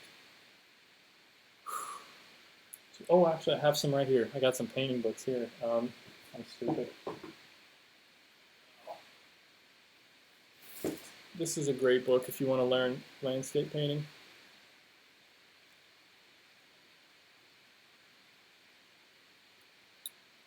Landscape painting, essential concepts and techniques for plein air and studio practice.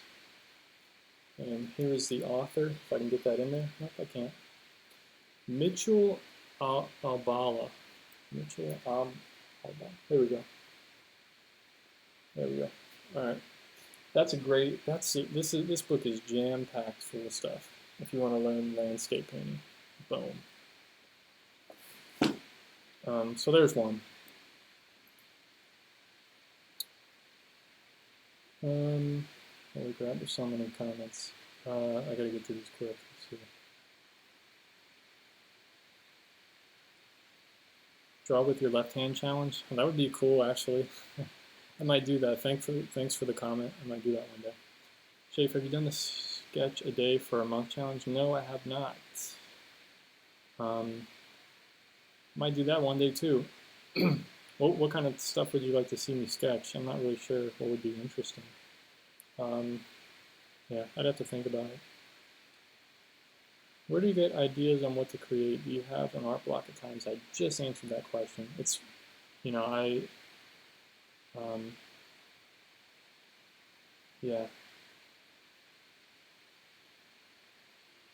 No, I don't really have an art block because I found my mission, I found my purpose, I know what I like, I know what I love to do, and I'm just going to do that. And the people that love that stuff too, like trees and trees and stuff, they're going to find me. So, yeah.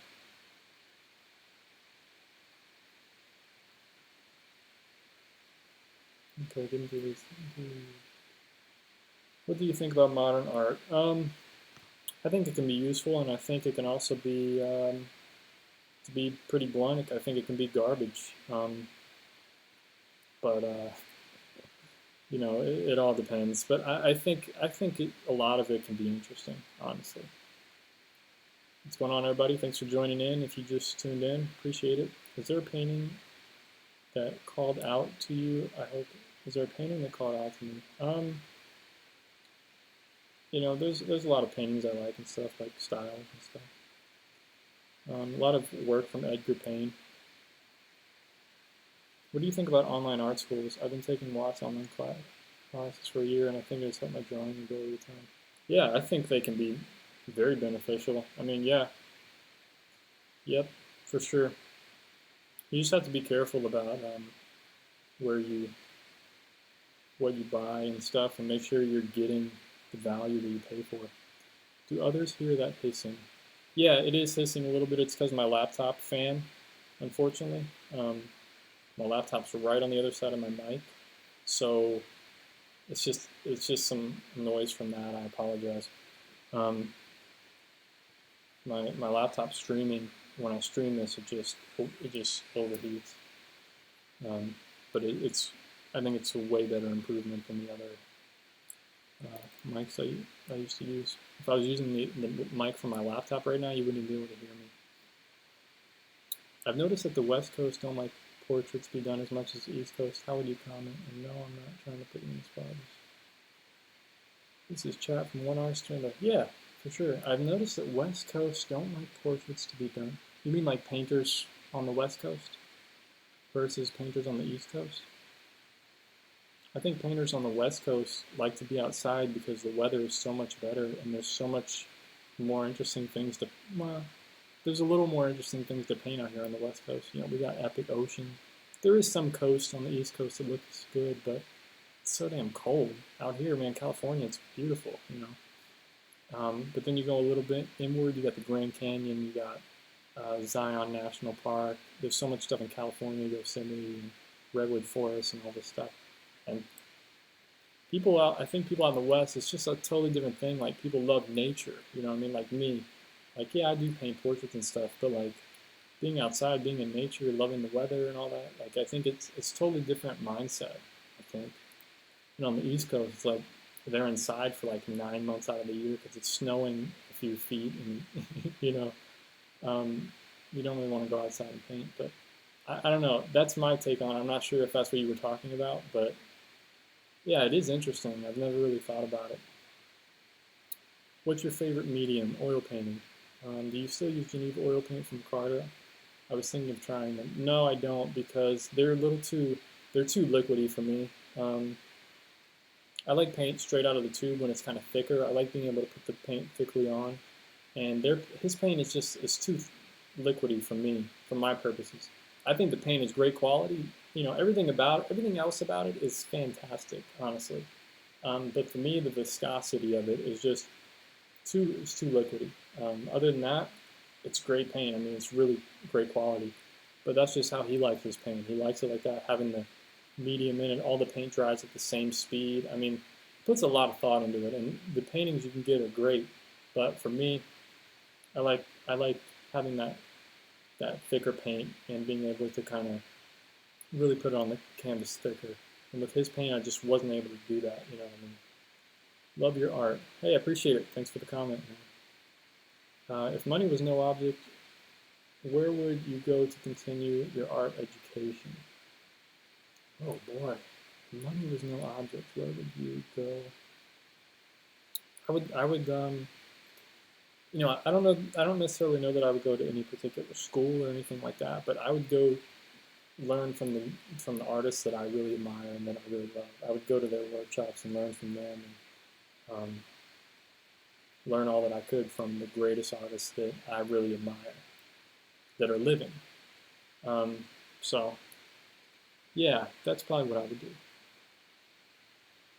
Because sometimes those art schools and universities, they don't really teach you what you need to know. You know, they'll and I think that's why so many people are going toward the internet nowadays, because they're going to these schools paying hundreds of thousands of dollars. It's unreal. I mean, you know what you could do with $100,000?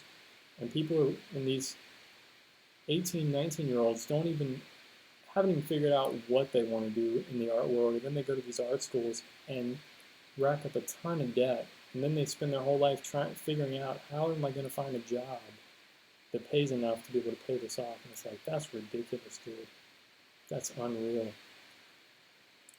I went to college. My college experience, luckily, was only $14,000, and I only had to pay for 2 years of college. So, but the entire bill, I already have it paid off. I paid it off in 3 years. Boom! I put all my YouTube money from the last few years. I used to save up. It would just go straight to my loans. So yeah. Anyway, university and art schools, they can be good. I'm not saying they're all bad, but you got to really make sure. I would bully the instructors to really teach me what I need to know, because at the end of the day, you're paying them. You know what I mean? You're paying their salary. So they better give you everything you need to know. And a lot of the art schools, they don't teach you the business side. Like you learn how to paint really well, but then they don't even teach you how to run a business. Like, how do I sell my art now that it's good? They're like, nobody knows. Nobody knows how to sell art. They never taught you that. They never taught you the whole aspect of like selling, marketing, and all that stuff. I mean, that stuff's so important. And then you go to art school and all they teach you is like how to draw. Here's a live model painter, drawer. And it's like, yeah, but how do I sell stuff? How do I make a business out of this? How do I make a living? I'm glad, okay, I can paint. What am I going to do for a job now? So, anyway. Can you turn up volume? I am at full. I'm having a hard time hearing you. Does anybody else have a hard time hearing me? Yeah, nobody. I mean, I've been doing this for an hour and 35 minutes and nobody's said anything, so sorry. Thanks for the time spent talking to us. Yep, no problem. That was great to watch. Thank you. Enjoy your evening, but you have fun. Yeah, yeah. Any tips on how to draw or paint depth? Anyway, thanks guys. I appreciate the comments and stuff. It's great hearing from you guys and connecting with everyone. Any tips on how to draw or paint depth? I cannot see depth. Thanks for your knowledge. Have a great time at the game. Yeah, the game should be fun. It's in Sacramento. It's in the city, so it's like figuring out parking and all that stuff is a pain. So I'm just not looking forward to it. I don't really like being around a whole lot of people. You know what I mean? So anyway, paint or draw depth. It's all about value. And for painting, it's about color.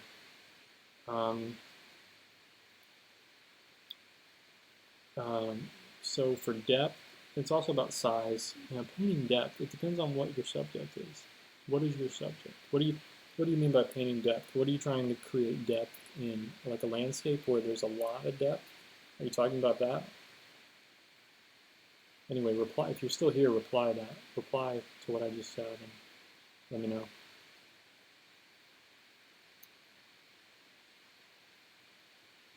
What pencils, normal or mechanical, do you recommend? I don't really recommend any specific brand, honestly. Just a good set, find on Amazon or something. Just try to get a good drawing set. You know, it doesn't have to be like a $50 set, but also maybe don't get like a $4 set. You know what I mean? Maybe somewhere in between there, and it should be good enough. You know, it should be no big deal. I would just Google around and see what other artists are using. I don't really have a specific brand for pencils that I found that I like. Excuse me. That I like over another. You know what I mean? So sorry I couldn't be more helpful, but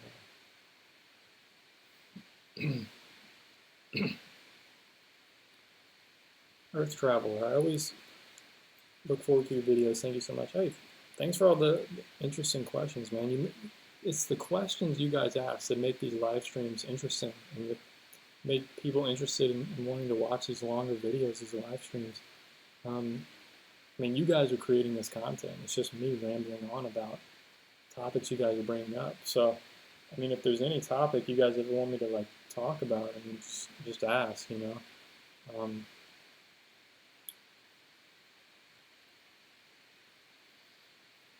Just smile and wave during the game. Yeah, pretty much. Yeah.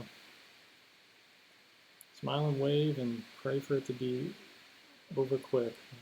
It'll be fun. The thing is, once I actually get there, I'll enjoy it. It's just like the anticipation leading up to it, all the anxiety. I don't have that much anxiety about it. It's just stress. Like, I wish I could just sit at home and do nothing. Or sit at home and work my art. And sit at home and watch a movie. Sit at home and do what I want to do on a Friday night instead of going to a baseball game. But it's only one day, and it is what it is. And I'm gonna have the whole weekend, so it should be good. Planning on going to the coast this Saturday, I think, or Sunday. So that should be fun. Looking forward to that. Thanks for the time. Thanks for taking the time to live stream. Looking forward to another video. Always love hearing your stories and struggle and how you overcome those obstacles. Thanks for tuning in. Glad you were able to catch me live. I know you've been trying to catch me live for a while. So glad you were able to tune in. May I recommend Dick Blick Art for supplies? Yeah, Dick Blick Art. I order stuff on there all the time as well. That's a good place to get stuff.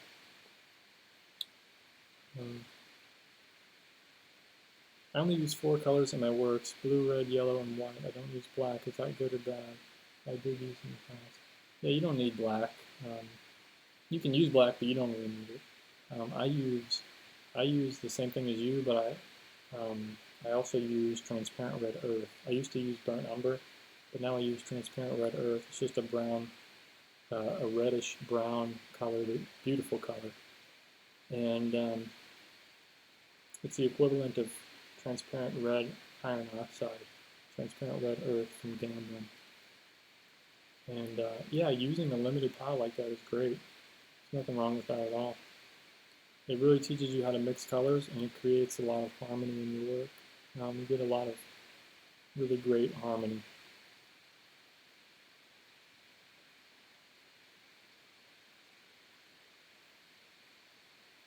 Thanks for the stream, Brandon. Love the 2 latest Patreon paintings.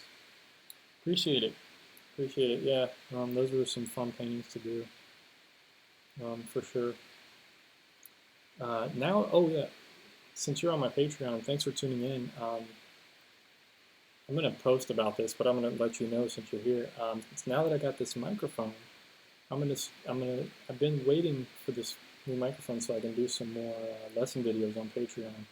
Because now my voiceovers are going to be much higher quality with this new microphone, hopefully. So I know I've been like a week or 2 late on some lesson videos, so I apologize. But I got some waiting. Hey Brandon, nice to see you. I wanted to ask you something regarding changing from acrylics to oils. Shoot, go ahead. Oh, let me get back to this, like landscape. Creating depth in landscape.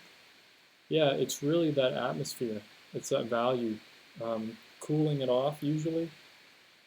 Generally, it's cooling it off and lightening it. So what tends to happen in the landscape as it recedes is, I think the first thing to go, the first color to drop out is yellow. You start seeing less and less yellow. So you'll start seeing a lot more blue, a little bit more red, because there will be less yellow in the distance. There'll still be some yellow, but it'll be less strong than stuff that's in the foreground. And then eventually, I think the red, you also see less red. You'll end up seeing more blue, obviously, because the atmosphere is mostly blue. And if you think of the atmosphere like curtains, so as you're looking into the atmosphere, the further away something is, the more curtains, the more sheets of atmosphere are there. So there's going to be more blue, depending on, it's general. It could be a different color, but that's generally what it is. And oh, you can't see depth because you can only see with your left eye. Wow, that's tough.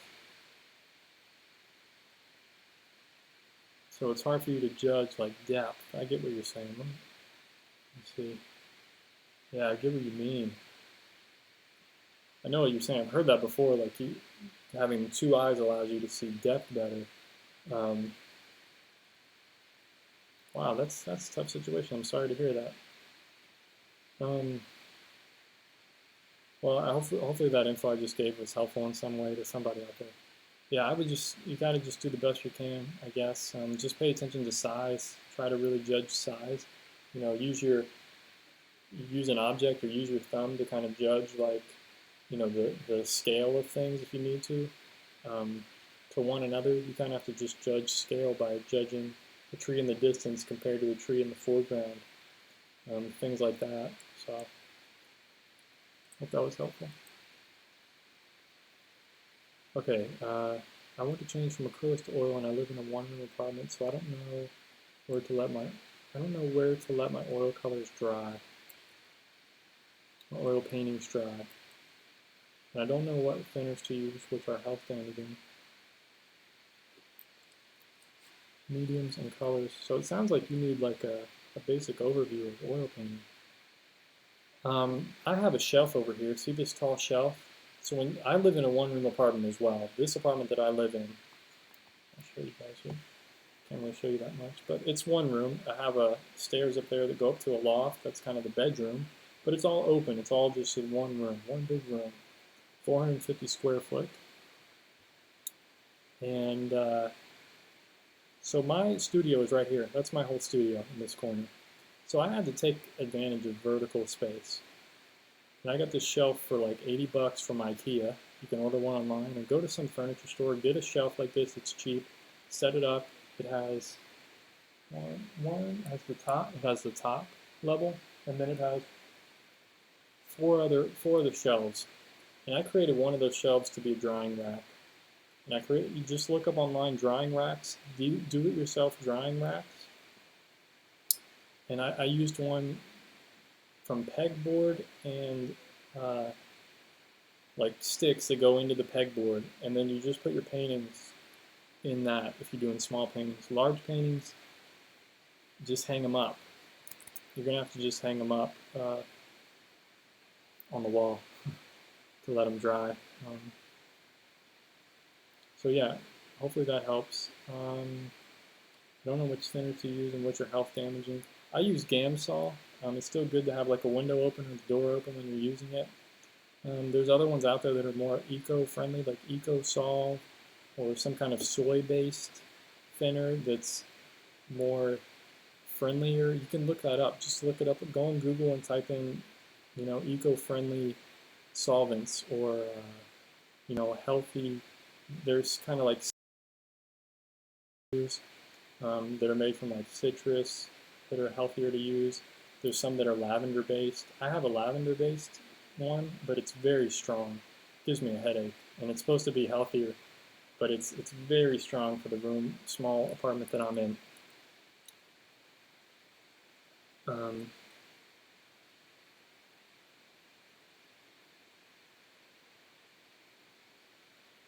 So yeah, I hope that helps. Mediums and colors. I wouldn't even worry about. You don't have to use a medium if you don't want to. I don't use an oil painting medium. So you can use paint straight from the tube. You're gonna have to be a little more patient about that because the paint's gonna be thicker and stuff. But using a medium, sometimes I use, if I'm plein air painting and I really need to thin my paint down quickly and get it on there, I'll use Neo. It's called Neo McGilp from Gambling. Neomeglip. Neo McGilp. So I'll use that as my medium. How can I know my level at painting? I'm 16 years old. You know, just compare your paintings to other great artists out there and other paintings that you enjoy. To the person who is having a hard time hearing, Brandon, I'm hearing a white noise sound like ocean waves. Yeah, it's my laptop fan. My laptop is really hot when I'm streaming, so the fan comes on, and it's right on the other side of my mic, so it's kind of just catching a little bit of that noise. I apologize for that, but if I were to change the mic settings where it picks up everything, right now the mic only picks up what's right in front of it, which is me, and a little bit of noise that's coming out. But if I were to change the settings where it captures stuff behind it and around it, it would sound really loud to you guys. But see, if I come over here, you don't hear me as much. But if I come in the middle, you hear me more. See what I mean? so it's totally different. But if I were to turn this around, that's my laptop fan. See, now you can barely hear me. So see how better quality this mic is if I was just using my laptop mic. So anyway, I hope that makes sense to everybody. I hope I answered your question about the oils and the health damaging stuff. Yeah, I would just Google it, get the eco-friendly ones and stuff. I gotta end this stream in about 10 minutes, guys. It's almost been 2 hours, so I may end it sooner. I saw somewhere that artists cover one eye, but I can't remember if that meant. I believe you can do the perspective with a mirror after you paint a section. I used to work at a hospital and a patient had the same situation, but his trick was to use a mirror. Yeah, to look at your painting from a distance or something, or use a mirror to. I use a mirror just to get a fresh look at it. That's a good way to get a fresh look at your painting.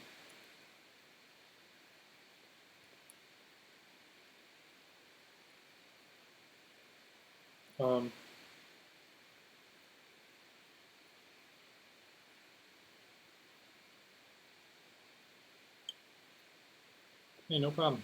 I've been partially blind since birth. Man, sorry to hear that. That's a bummer, but glad you're doing art and trying and giving it a go and enjoying it. You know, that's a beautiful thing, for sure. Are Faber pastel pencils any good? Yeah, I think so. I think I have. I don't know if I have the pencils, but I do have some like ink markers from them, like shades of gray or something. I really like. I think it's a good brand. I don't think you can go wrong with it. I don't mind the ocean wave sounds. That's good to know. Yeah, it's not that bad. See what I was saying? Like if I turn that mic around, you really hear it. So this is a big. This mic that I just bought is a huge improvement. Okay, I need brands that I can afford in Germany. Oh. But I think I have to look a bit for something good. No time at the moment. Yeah, that's a whole different story because ordering online and stuff, you're going to get huge shipping costs. So you're going to have to just look around in Germany. That's probably something to look around for. Apologize, I can't be of better help. All right, well, I got 16 people watching now. It was like 26 at one point, so I think people are starting to drop off. Anyway, thanks everybody for watching, and thanks everybody for tuning in.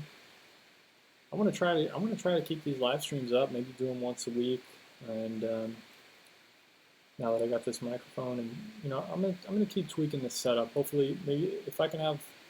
It's hard to have my laptop further away from me because my camera is my laptop, so I'm gonna have to figure out some kind of setup to where it just sounds better, you know. Maybe if I have the mic like, and it's still the same. Just trying to have it like off to the side, but it doesn't really matter. But yeah, I don't think it's a huge deal. I'll have to listen back to the live stream and see how it sounds. But and then I'll make adjustments from there once I figure out how it sounds.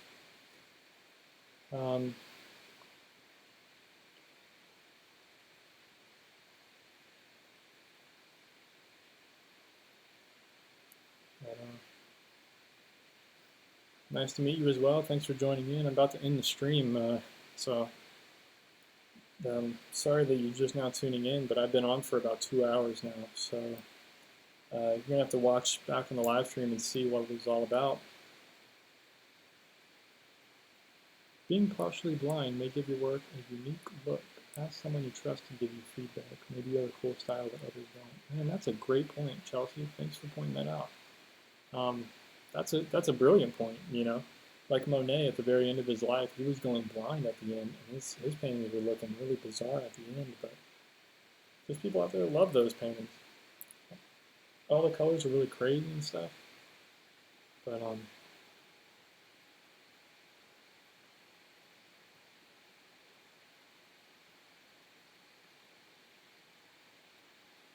yeah, propping up the laptop, I might do that. I have it up right now on books, but maybe I think the bottom maybe needs to be propped up. But the weird thing is the fan isn't on the bottom of the laptop. The fan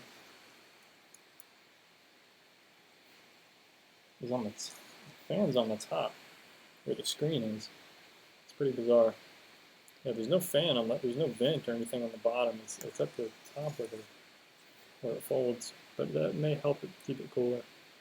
But it does it when I open up like Photoshop or open up a video editing program, or if I'm streaming, it gets really hot because it's just constantly putting out stuff.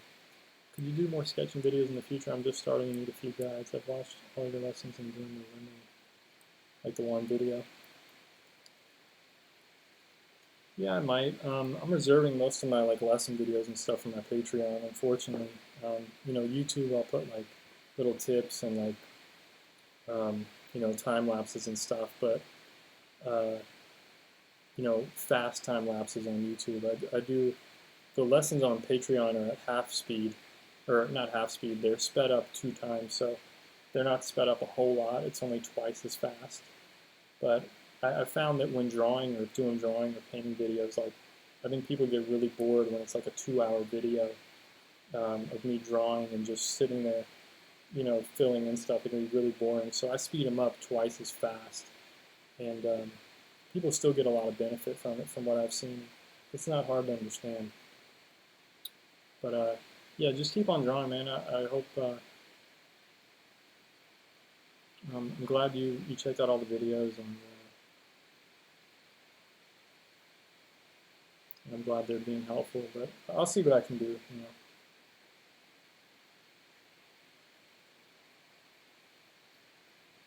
What's the best way to promote oneself and get your art out in the world? I don't know. I'm still trying to figure it out. You know, social media, Instagram, Facebook, YouTube, and then getting.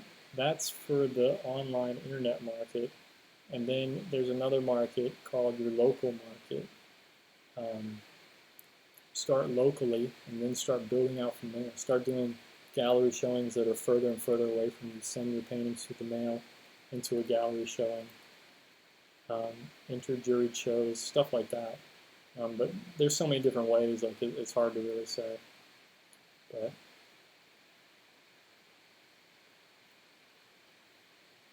no, it's definitely the fan. It's definitely the fan. I don't know. I'll have to listen back, but if I turn the gain down, I don't think you can hear me. Hello, hello.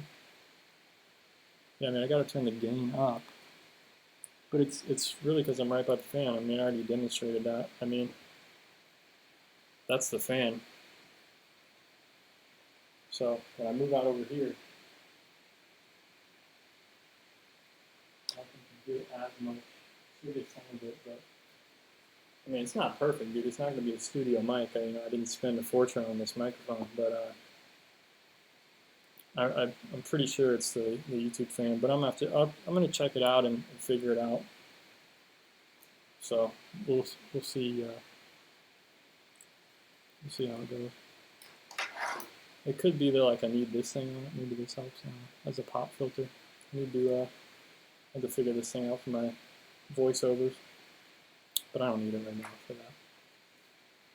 Anyway, all right, it's been 2 hours, guys. I got to get out of here. I got to get something to eat, and I'm gonna make a smoothie and stuff. So anyway, thank you guys for joining me. Hope you enjoyed this live stream. Hope it was better than the last one. My last live stream, the audio quality was horrible. The information was on point, really good, and then the audio killed it, you know. And I'm hoping the quality of this audio is going to be really a lot better. It sounds good in my headphones. I don't know how it's going to sound on the video. So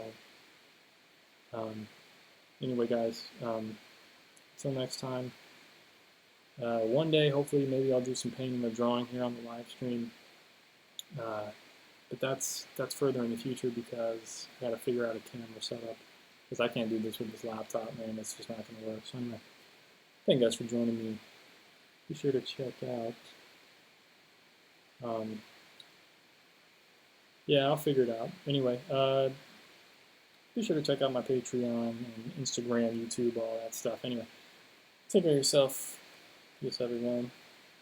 Enjoy the rest of your day. Enjoy your weekend. Have fun, man. Get out there and enjoy life. Live life. All right, guys. Later. Peace.